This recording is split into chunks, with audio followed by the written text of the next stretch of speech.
DJing wise, through hip hop, my name was established first, I believe, primarily as a hip hop DJ because of the records. Yep. But I was already DJing by the time I started making records. You know, my DJ career really launched during my college experience. Where'd you go to college, man? I went to SUNY Binghamton, upstate New York. Okay.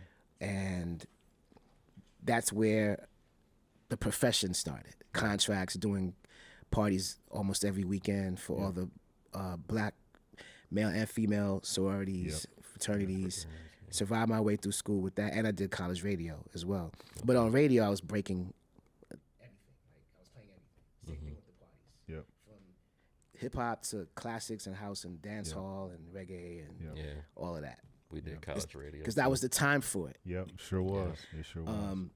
We'll get there. I'd like to step back a little bit because you growing up in New York, where two things are happening, and you mentioned one of them was DJing, as most people would kind of know it, is starting out, but also hip hop, right? Like the origins, as most people kind of know the origins to be, is happening in New York. How is that working? And who are some of your contemporaries? Not for name dropping purposes, but just to be like, no, I went to school with this cat, or I know I watched this cat in ciphers, from Pip Squeaks.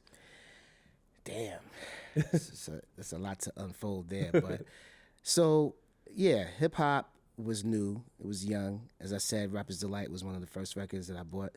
Spoon and Rap by Spoonie G, Super Rhymes by Jimmy Spicer. The Breaks was huge by Curtis Blow. But this is also a time where disco and hip hop, rap music back then they were all in the same. A lot of the rap records coming out before sampling. The Bed was based on disco. Yeah, sure was. So those worlds kind of coexisted for quite some time. It wasn't until like the Run DMC, Houdini era, UTFO, until like Def Jam, when they got distribution from CBS, not when they were independent. When by the time LL dropped, because they had put out singles before LL. By the time I Need a Beat came out, that's when we started to see the industry take hold of the genre, and it started, going somewhere else as far as like the business side. But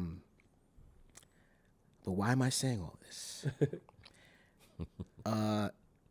We started to see where hip hop was going as an entity after that, and that's where you start getting all these subgenres and labels. And as a DJ,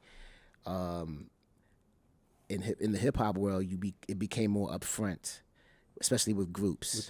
About the MCs instead of the DJs. Well, it's not a battle between them, but the DJ was more upfront. Jazzy Jeff and the Fresh Prince. For example, Eric B. and Rakim. The DJ was the star as well. Cash Money, Marvelous. Exactly, Cash Money. Shout out to my man Cash. So many instances of that. EPMD, Scratch.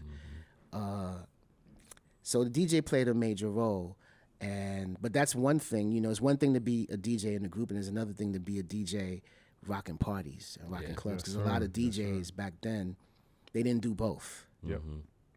They had two roles. Right. So I guess this brings me back to myself in the conversation. I've always viewed myself as a party rocking club DJ.